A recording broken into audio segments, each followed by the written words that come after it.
Growth Share Matrix. The Growth Share Matrix, aka the Product Portfolio Matrix, Boston Box, BCG-matrix, Boston Matrix, Boston Consulting Group Analysis, Portfolio Diagram, is a chart that was created by Bruce D. Henderson for the Boston Consulting Group in 1970 to help corporations to analyze their business units, that is, their product lines. This helps the company allocate resources and is used as an analytical tool in brand marketing, product management, strategic management, and portfolio analysis. Some analysis of market performance by firms using its principles has called its usefulness into question. Overview. To use the chart, analysts plot a scatter graph to rank the business units, or products, on the basis of their relative market shares and growth rates. As a particular industry matures and its growth slows, all business units become either cash cows or dogs. The natural cycle for most business units is that they start as question marks, then turn into stars. Eventually, the market stops growing, thus, the business unit becomes a cash cow. At the end of the cycle, the cash cow turns into a dog. As BCG stated in 1970. Practical use. To be successful, a company should have a portfolio of products with different growth rates and different market shares. The portfolio composition is a function of the balance between cash flows. High-growth products require cash inputs to grow. Low-growth products should generate excess cash. Both kinds are needed simultaneously. Bruce Henderson. For each product or service, the area of the circle represents the value of its sales. The growth share matrix thus offers a map of the organization's product or service strengths and weaknesses, at least in terms of current profitability, as well as the likely cash flows. The need which prompted this idea was, indeed, that of managing cash flow. It was reasoned that one of the main indicators of cash generation was relative market share, and one which pointed to cash usage was that of market growth rate. Relative market share. This indicates likely cash generation, because the higher the share the more cash will be generated. As a result of economies of scale, a basic assumption of the BCG matrix, it is assumed that these earnings will grow faster the higher the share. The exact measure is the brand's share relative to its largest competitor. Thus, if the brand had a share of 20%, and the largest competitor had the same, the ratio would be 1:1. If the largest competitor had a share of 60%, however, the ratio would be 1:3, implying that the organization's brand was in a relatively weak position. If the largest competitor only had a share of 5%, the ratio would be 4:1, implying that the brand owned was in a relatively strong position, which might be reflected in profits and cash flows. If this technique is used in practice, this scale is logarithmic, not linear. On the other hand, exactly what is a high relative share is a matter of some debate. The best evidence is that the most stable position, at least in fast-moving consumer goods markets, is for the brand leader to have a share double that of the second brand, and triple that of the third. Brand leaders in this position tend to be very stable, and profitable, the rule of 123. The selection of the relative market share metric was based upon its relationship to the experience curve. The market leader would have greater experience curve benefits, which delivers a cost leadership advantage. Another reason for choosing relative market share, rather than just profits, is that it carries more information than just cash flow. It shows where the brand is positioned against its main competitors, and indicates where it might be likely to go in the future. It can also show what type of marketing activities might be expected to be effective. Market growth rate. Rapidly growing markets are what organizations strive for, but, as we have seen, the penalty is that they are usually net cash users, they require investment.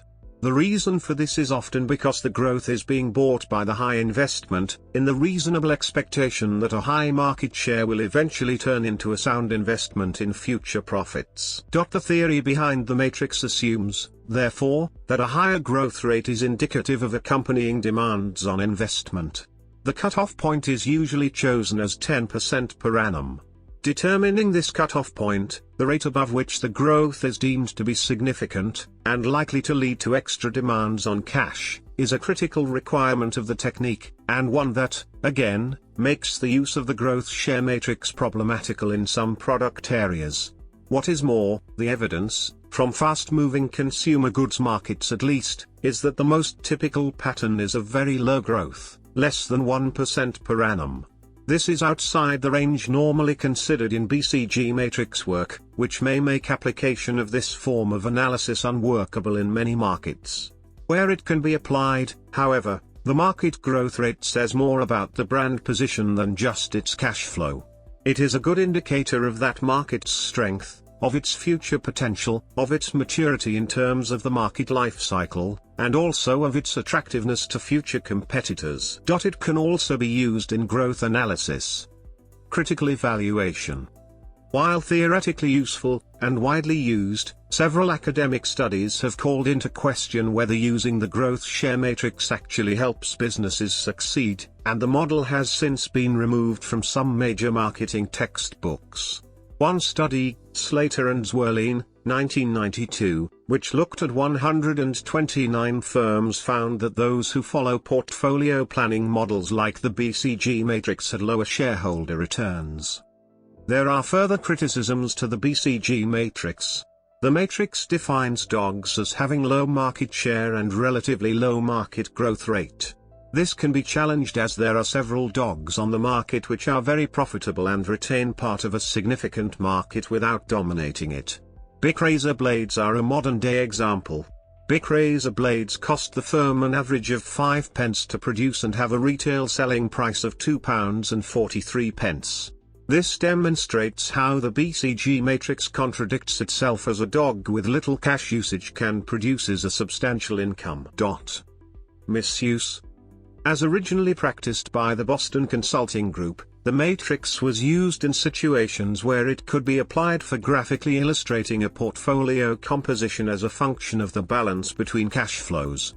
If used with this degree of sophistication, its use would still be valid. However, later practitioners have tended to oversimplify its messages.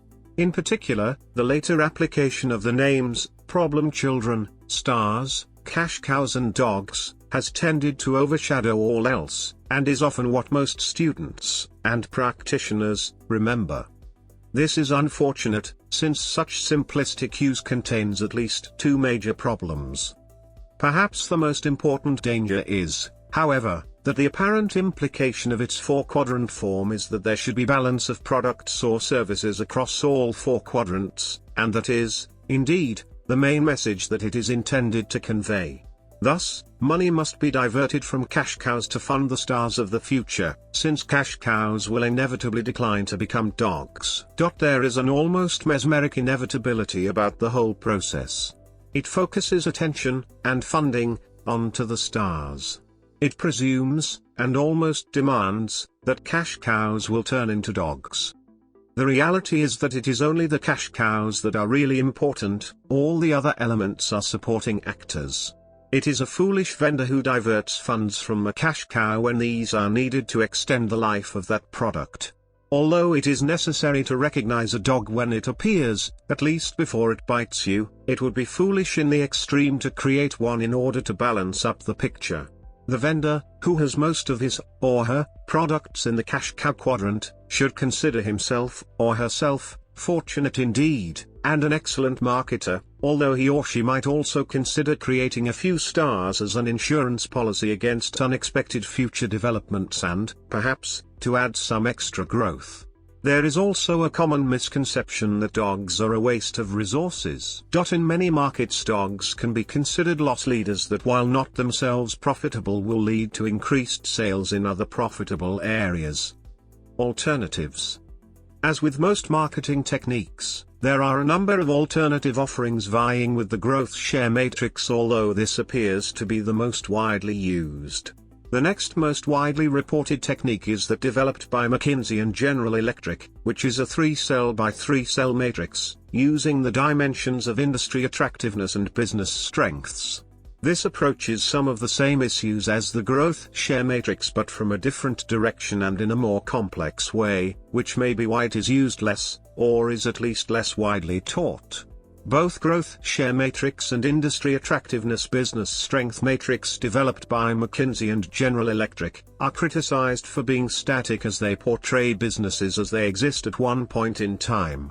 Business environment is subject to constant changes, hence, businesses evolve over time. The life cycle competitive strength matrix was introduced to overcome these deficiencies and better identify developing winners or potential losers.